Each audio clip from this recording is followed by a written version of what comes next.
Crazy ഹാക്സിലേക്ക് എല്ലാവർക്കും സ്വാഗതം. നമുക്കിന്ന് ഒരു നല്ല സ്വാദുള്ള ഒരു കോഫി പുഡിംഗ് ഉണ്ടാക്കാം. അപ്പോൾ ഈ വീഡിയോ നിങ്ങൾക്ക് ഇഷ്ടപ്പെടുവാണെങ്കിൽ നിങ്ങൾ സബ്സ്ക്രൈബ് ചെയ്യാനും ലൈക്ക് ചെയ്യാനും കമൻറ്റ് ചെയ്യാനും മറക്കരുത്. അപ്പോൾ നമുക്ക് വീഡിയോയിലേക്ക് പോകാം. അതിനായിട്ട് നമുക്ക് ഒരു വലിയ ബൗൾ എടുത്ത് വയ്ക്കാം. അതിലേക്ക് നമുക്ക് ഒരു അര ഗ്ലാസോളം പാല് ഇപ്പോൾ ഒഴിച്ചു കൊടുക്കാം. ഞാൻ മൊത്തത്തിൽ ഒരു ഗ്ലാസ് പാലിൻ്റെ പുഡിങ്ങാണ് ഉണ്ടാക്കുന്നത്. അപ്പോൾ ബാക്കിയുള്ള പാല് നമുക്ക് പിന്നീട് ഒഴിക്കാം. ഇനി നമുക്കതിലേക്ക് 2 ടീസ്പൂൺ മിൽക്ക് പൗഡർ അത് ഇതിനകത്തേക്ക് ഇട്ട് കൊടുക്കാം. പിന്നെ നമുക്ക് ഇടേണ്ടത് 1 ടീസ്പൂൺ കോഫി പൗഡർ, അത് നെസ്കഫയുടെ ക്ലാസിക്കിൻ്റെ കോഫി പൗഡറാണ്, അത് ഇതിനകത്തേക്ക് ഇട്ട് കൊടുക്കുക. പിന്നെ ഇട്ട് കൊടുക്കേണ്ടത് കൊക്കോ പൗഡർ, അത് ഒരു 1/4 ടീസ്പൂൺ കൊക്കോ പൗഡർ ഇട്ട് കൊടുക്കുക. പിന്നെ നമുക്ക് ആവശ്യത്തിന് പഞ്ചസാര ഇട്ട് കൊടുക്കുക.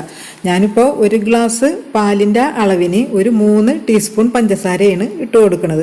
അപ്പോൾ മധുരമൊക്കെ ഓരോരുത്തരുടെ ഇഷ്ടമനുസരിച്ച് ആഡ് ചെയ്ത് കൊടുക്കുക. ഇനി ഇതിലേക്ക് ഇടേണ്ടത് കോൺഫ്ലോറാണ്, അത് ഒരു 2 ടീസ്പൂൺ ഇട്ട് കൊടുക്കുക. ഇനി ഞാൻ ഇതിലേക്ക് 1 ടീസ്പൂൺ ബൂസ്റ്റ് ഇടുന്നുണ്ട്. അപ്പോൾ നമ്മളുടെ ഈ കോഫി പുഡിങ്ങിന് ഒരു പ്രത്യേക ഒരു ടേസ്റ്റ് കിട്ടാനായിട്ടാണ് ഈ ബൂസ്റ്റ് ചേർത്ത് കൊടുക്കുന്നത്. ഇനി ഇത് എല്ലാം കൂടി ചേർത്ത് നന്നായിട്ടൊന്ന് മിക്സ് ചെയ്തെടുക്കുക. ഇപ്പം നമ്മളിട്ട പൊടികളൊക്കെ ഒരുവിധം ഒന്ന് നന്നായി യോജിച്ച് കിട്ടിയിട്ടുണ്ട്. ഇനി നമുക്ക് ബാക്കിയുള്ള പാലും കൂടി ഇതിനകത്തേക്ക് ഒഴിച്ചു കൊടുക്കാം. അപ്പോൾ മൊത്തത്തിൽ 1 ഗ്ലാസ് പാല്. ഇനി നമുക്ക് ഇതൊരു പാനിലേക്ക് അരിച്ചൊഴിക്കാം. ഇനി ഈ അരിപ്പയിലുള്ള ഈ കട്ടകൾ നമുക്കൊരു സ്പാച്ചിൽ വെച്ചിട്ട് നമുക്കൊന്ന് ഉടച്ചു കൊടുക്കാം. ഇനി നമുക്ക് പുഡിംഗ് റെഡിയാക്കുന്നതിന് മുമ്പായിട്ട് ഇതുപോലുള്ളൊരു പാത്രം എടുത്തിട്ട് കുറച്ച് ഓയിലോ ബട്ടറോ ഒന്ന് പുരട്ടി നമുക്ക് നീക്കി വയ്ക്കാം. ഇനി നമുക്ക് മീഡിയം ഫ്ലെയിമിലിട്ടിട്ട് വേണം ഈ പുഡിംഗ് നമുക്ക് തയ്യാറാക്കി എടുക്കാനായിട്ട്. എന്നിട്ട് നമ്മുടെ കൈ വിടാതെ ഇളക്കി കൊടുത്തുകൊണ്ടേയിരിക്കണം, അതല്ലെങ്കിൽ ഇതിൻ്റെ അടി പിടിക്കാനുള്ള ചാൻസ് ഉണ്ട്. ഇത് നമുക്ക് പെട്ടെന്ന് തന്നെ തിളച്ചിട്ട് ഇങ്ങോട്ട് പെട്ടെന്ന് കുറുകി കിട്ടും. മൊത്തത്തിൽ 5 മിനിറ്റ് പോലും നമുക്ക് വേണ്ട ഈ പുഡിംഗ് തയ്യാറാക്കാനായിട്ട്. ടേസ്റ്റാണെങ്കിൽ അപാര ടേസ്റ്റാണ്. ഇപ്പം നമുക്ക് നന്നായിട്ട് വിശന്നും നല്ല ദാഹവും ഒക്കെ ഉള്ള സമയത്ത് നമ്മൾ നല്ലൊരു കോഫി കുടിച്ചാൽ നമുക്ക് കിട്ടുന്ന അതേ അനുഭവം തന്നെയാണ് നമ്മൾ ഈ പുഡിങ് കഴിച്ച് നല്ല തണുപ്പിച്ച് കഴിച്ചാൽ കിട്ടുന്നത്. ഞാനിപ്പോൾ ഇത് 1 ഗ്ലാസ് പാലിൻ്റെ അളവിനുള്ള കണക്കാണ് ഞാൻ ഇതിനകത്ത് കാണിച്ചിരിക്കുന്നത്. നിങ്ങൾക്കതിൻ്റെ ഡബിൾ ചെയ്യണമെന്നുണ്ടെങ്കിൽ ഈ എടുത്തിരിക്കുന്നതിൻ്റെയൊക്കെ ഇരട്ടി വെച്ച് ചെയ്ത് എടുത്താൽ മതി. അപ്പോൾ അതാണ് അതിൻ്റെ കറക്റ്റ് അളവ്. പെട്ടെന്ന് തന്നെ നമുക്ക് തയ്യാറാക്കി എടുക്കാൻ പറ്റിയതാണ് ഈ പുഡിങ്. അപ്പോൾ നമ്മൾ വളരെ ശ്രദ്ധിച്ച് ഇതേ തിളച്ചൊക്കെ വന്നിട്ടുണ്ട്. അപ്പോൾ ഇനി നമ്മൾ കൈവിടാതെ ഇളക്കിക്കൊണ്ടിരിക്കണം, അല്ലെങ്കിൽ അടി പിടിക്കും. ഇനി ഒന്ന് നന്നായിട്ടൊന്ന് കുറുകി വരണം. അപ്പോൾ നമ്മുടെ പുഡിങ് നന്നായിട്ട് കുറുകി വന്നിട്ടുണ്ട്. ഇനി ഏകദേശം 1 മിനിറ്റ് നേരം കൂടി നമുക്കൊന്ന് നന്നായിട്ടൊന്ന് ഇളക്കി കൊടുത്ത് കുറച്ച് കൂടി വെള്ളമൊക്കെ ഉണ്ട്, അത് കൂടി ഒന്ന് വറ്റി കിട്ടണം. ഇപ്പോൾ നമ്മൾ പുഡിംഗ് തയ്യാറാക്കാൻ തുടങ്ങിയിട്ട് ഏകദേശം 5 മിനിറ്റ് ആയിട്ടുണ്ട്. ഇനി നമുക്ക് ഫ്ലെയിം ഓഫ് ചെയ്യാം, നമുക്ക് സ്റ്റവിൽ നിന്ന് മാറ്റാം.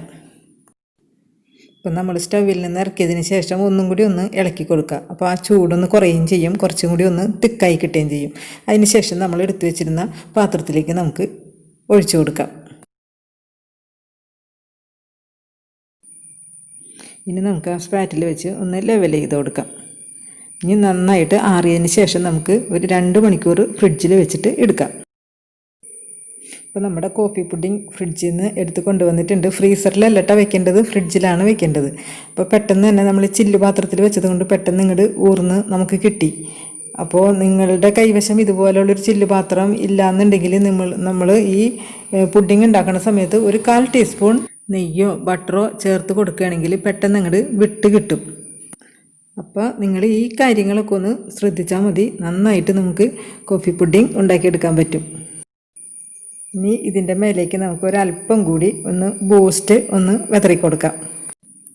കുഞ്ഞുങ്ങൾക്കൊക്കെ ബൂസ്റ്റിൻ്റെ ടേസ്റ്റ് വളരെയധികം ഇഷ്ടപ്പെടുന്ന ഒന്നാണ്. പുഡിങ്ങൊക്കെ ഗാർണിഷ് ചെയ്തെടുക്കുമ്പോൾ നമ്മൾക്ക് ഏത് രൂപത്തിലാണോ ഭംഗിയാക്കി എടുക്കാൻ പറ്റുന്നത് ആ രീതിയിലൊക്കെ നമ്മൾ ഭംഗിയാക്കി എടുക്കണം. അപ്പോൾ അത് കുട്ടികൾക്ക് ഭയങ്കര ഇഷ്ടപ്പെടും, കാണാനും ഒരു വൃത്തിയും ഉണ്ടാവും.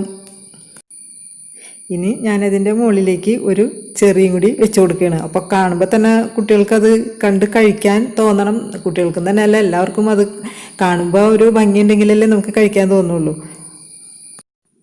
ഇപ്പോൾ കാഷ്നട്ടോ പിസ്ത എന്താണ് നമ്മുടെ കൈവശം ഉള്ളതെന്ന് വെച്ചിട്ടുണ്ടെങ്കിൽ അത് വെച്ച് നമുക്കിത് ഗാർണിഷ് ചെയ്ത് എടുക്കാൻ പറ്റും. ഇനി നമുക്ക് നമ്മുടെ പുഡിംഗ് ഒന്ന് മുറിച്ച് നോക്കാം.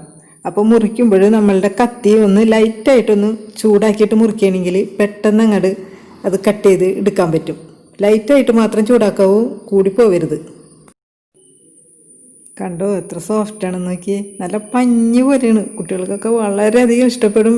നമുക്കെല്ലാവർക്കും കഴിക്കാൻ പറ്റിയ ഒരു പുഡിങ്ങാണിത്. നല്ലൊരു കോൾഡ് കോഫി കുടിച്ചാൽ അതേ ഒരു അനുഭവമാണ് നമുക്കിത് കഴിച്ചാലുണ്ടാവുന്നത്. കണ്ടോ അതിൻ്റെ ആ സോഫ്റ്റ്നെസ് കണ്ടോ. അപ്പോൾ ഇതേപോലെ ബൂസ്റ്റ് ഇട്ട ഒരു കോഫി പുഡിംഗ് നമ്മുടെ കുഞ്ഞുങ്ങൾക്കൊക്കെ വേഗം തന്നെ നിങ്ങൾ ഉണ്ടാക്കി കൊടുക്കുക, നിങ്ങൾ കഴിക്കുക, എന്നിട്ട് ഇതിൻ്റെ ഫീഡ്ബാക്ക് എന്നെ അറിയിക്കുക. അപ്പോൾ വായിലിട്ടാൽ അലിഞ്ഞു പോകുന്ന ഈ പുഡിംഗ് എല്ലാവർക്കും ഇഷ്ടപ്പെട്ടെന്ന് കരുതുന്നു. ഇഷ്ടപ്പെടുവാണെങ്കിൽ തീർച്ചയായിട്ടും നിങ്ങൾ സബ്സ്ക്രൈബ് ചെയ്യാനും ലൈക്ക് ചെയ്യാനും കമൻറ്റ് ചെയ്യാനും മറക്കരുത്. അപ്പോൾ നമുക്ക് നല്ലൊരു വീഡിയോ ആയിട്ട് വീണ്ടും കാണാം. അതുവരേക്കും ടാറ്റാ.